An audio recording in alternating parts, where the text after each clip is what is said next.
Las distintas formas de la piratería americana son propias del periodo comprendido entre la primera mitad del siglo XVI y la primera mitad del siglo XVIII. En estos 200 años, la mítica figura del pirata se constituyó en un símbolo de la época exaltado por novelas y leyendas que hasta el día de hoy dan rienda suelta a la imaginación. ¿Qué era un pirata? El significado tradicional de pirata está asociado al individuo dedicado a realizar robos y secuestros en embarcaciones. Los piratas, por lo tanto, son criminales que actúan en alta mar y que abordan barcos con fines delictivos. ¿Qué era un corsario? El corsario, en cambio, era un marino particular contratado y financiado por un estado en guerra para causar pérdidas al comercio del enemigo y provocar el mayor daño posible en sus posesiones. Aceptaba las leyes y usos de la guerra y ofrecía una fianza en señal de que respetaría las ordenanzas de su monarca. La actividad corsaria finalizaba al momento de firmarse las paces entre las potencias beligerantes, aunque muchos corsarios continuaron hostilizando al enemigo en tiempos de supuesta paz.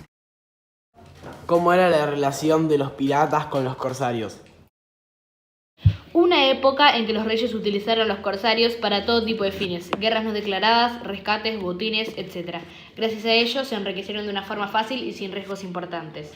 Se podría decir que el corsario era un pirata patrocinado por un país o una monarquía. Para esto necesitaban un documento llamado patente de corso. Era un documento entregado por los monarcas de las naciones o los alcaldes de las ciudades, en su caso las corporaciones municipales, por el cual el propietario de un navío tenía permiso de la autoridad para atacar barcos y poblaciones de naciones enemigas.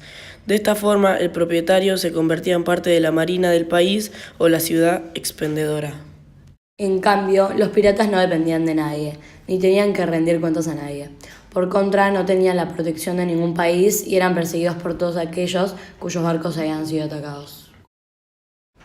A cambio de la patente, una parte de este botín se la llevaba a la nación, que le otorgaba la patente, a cambio de su protección y de poder utilizar sus puertos. Solo podían considerar puertos seguros los de su propio país. También les otorgaba protección. Teóricamente, un corsario no podía ser colgado por llevar la patente de corso, si era capturado por los enemigos. ¿A qué se dedicaban antes estos grupos? Antes de convertirse en piratas, se habían dedicado a cazar animales, cuya carne preparaban de una manera especial llamada bucán. Los corsarios atacaban al comercio de la nación enemiga a la que los contrataba, siguiendo códigos de guerra. Corso significa correr por el mar. Piratas y corsarios famosos. Fue uno de los corsarios ingleses más célebres de la historia, considerado como un terrible pirata, sobre todo en el Imperio Español. Llegó a hacerse un nombre. Fue uno de los capitanes favoritos de la reina Isabel I, quien llega a nombrarlo Lord en 1581. Drake, también llamado el Dragón, nace en Devon, Inglaterra, en 1543. Desde los 13 años comienza su carrera de marinero en un barco mercante.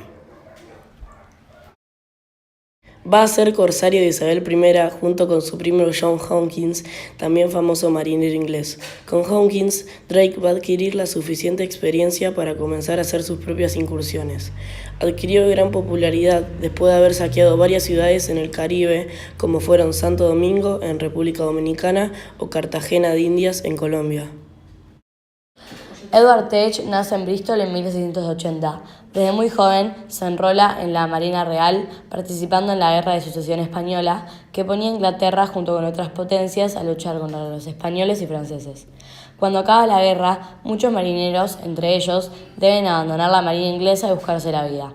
Se convierte en pirata en la conocida como Edad de Oro de la piratería.